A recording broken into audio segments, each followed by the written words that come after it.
नमस्कार दोस्तों, स्वागत है आपका लीची ग्रीन प्लैनेट में। आइए देखते हैं, आज हम अपने पॉट के लिए मीडिया मिक्स बना रहे हैं, सुपर मिक्स मीडिया। देखिए हम इसे बनाते कैसे हैं वो हम आपको दिखाते हैं आज। ये देखिए, हमने लिया है गार्डन सॉइल, जिसे ये शुद्ध मिट्टी है, सिर्फ मिट्टी है इसमें और कुछ भी नहीं है, ये सिर्फ मिट्टी है। अब उसके बाद आप लेयर दर लेयर देख रहे होंगे कि मिट्टी के बाद हमने डाला है रेत। तो ये रेत हमने डाला, उसके बाद हमने डाला ये देखिए राइस हस्क, और राइस हस्क के बाद डाला है हमने ये खाद। तो 1 लेयर, 2 लेयर, 3 लेयर, 4 लेयर। तो इस तरह से हम लेयर दर लेयर इसको हमने एक के ऊपर एक बिछा दिया है अब बेडिंग के रूप में। अब हम इसे इसी तरह से जब ज़्यादा क्वांटिटी में बनाना हो तो इसी तरह से लेयर दर लेयर आप इसे बिछाएं। अब लेयर दर लेयर बिछाने के बाद में इसे हम यहाँ सामने से फ्रंट से इसको ऐसे चलाना शुरू करेंगे तो ये ऑटोमेटिक अच्छे से मिक्स हो जाएगा। आपको 2-3 बातों का ध्यान रखना होगा कि मिट्टी भी आपकी, देखिए मैंने किस फॉर्म में रखा है। ये बहुत बड़े बड़े टुकड़े थे, बहुत बड़े बड़े टुकड़े थे, लगभग आधा किलो, 1-1 पाव के टुकड़े थे। तो हमने इसे इस तरह से बिल्कुल चूरा कर लिया है।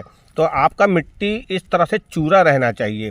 तो इस तरह से आप कूट लीजिए, अच्छे से चूरा कर लीजिए। उसके बाद रेत आपका ऐसी रहेगा, देख रहे हैं आप, ये रेत तो अब आपको कुछ करना नहीं पड़ेगा।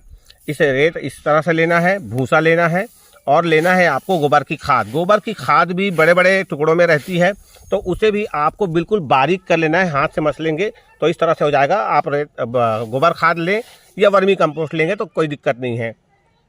वर्मी कंपोस्ट लेते हैं तो आपको बारीक नहीं करना पड़ेगा, अन्यथा गोबर की खाद मैंने लिया है तो गोबर की खाद अच्छी डिकम्पोज हुई, मैंने इस्तेमाल किया है। तो अब इसे लेना कितना रेशियो में है, हमने इसमें 9 घमेले इस पॉट में हमने 9 बार लिया है, 9 टाइम लिया है मिट्टी।